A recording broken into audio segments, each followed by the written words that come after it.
Maoist పార్టీకి మరో ఎదురుదెబ్బ తగిలింది. మావోయిస్టు అగ్రనేత కేంద్ర కమిటీ సభ్యుడు సుధాకర్ భద్రతా బలగాలు జరిపిన ఎన్కౌంటర్లో మృతి చెందారు.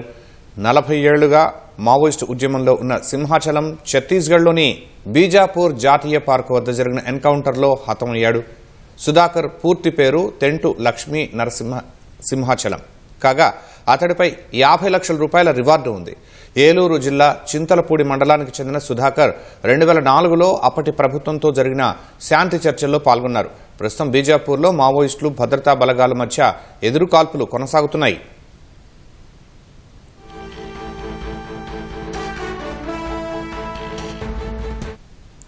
మావోయిస్ట్ అగ్రనేత కేంద్ర కమిటీ సభ్యుడు సుధాకర్ ఎన్కౌంటర్ పై మరింత సమాచారం మా ప్రతినిధి మహేష్ తివారీని అడిగి తెలుసుకుందాం. మహేష్ తివారీ, ఆపరేషన్ కగార్ ఎలాంటి ఫలితాన్ని ఇస్తోంది? మావోయిస్ట్ అగ్రనేత సుధాకర్ మృతితో నక్సల్స్ కు నష్టం ఎంత? మావోయిస్టుల పైన భద్రతా బలగాలు ఏదైతే ఆపరేషన్ కగార్ చేస్తున్నాయో దాంట్లో ఒక పెద్ద సక్సెస్ వాళ్ళకు దొరికింది. మహారాష్ట్ర ఛత్తీస్గఢ్ సరిహద్దు పైన ఇంద్రావతి నేషనల్ పార్క్ అడవి ప్రాంతం ఉంది.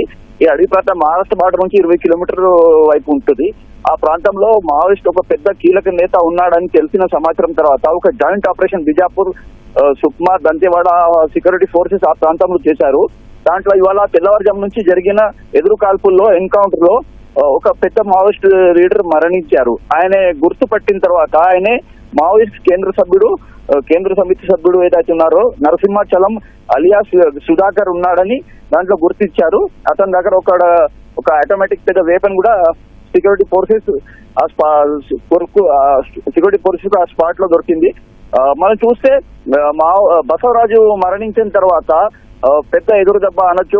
ఎందుకంటే సుధాకర్ అలియాస్ సింహాచలం అంటే చాలా పెద్ద పేరు మావోయిస్ట్ ఉద్యమంలో ఉంది.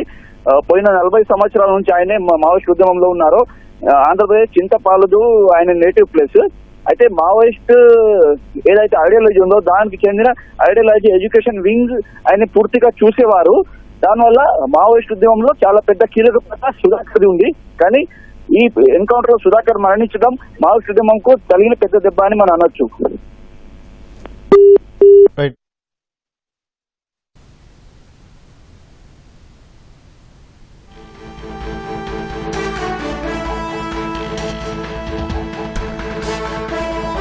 ప్రజలు తివారీ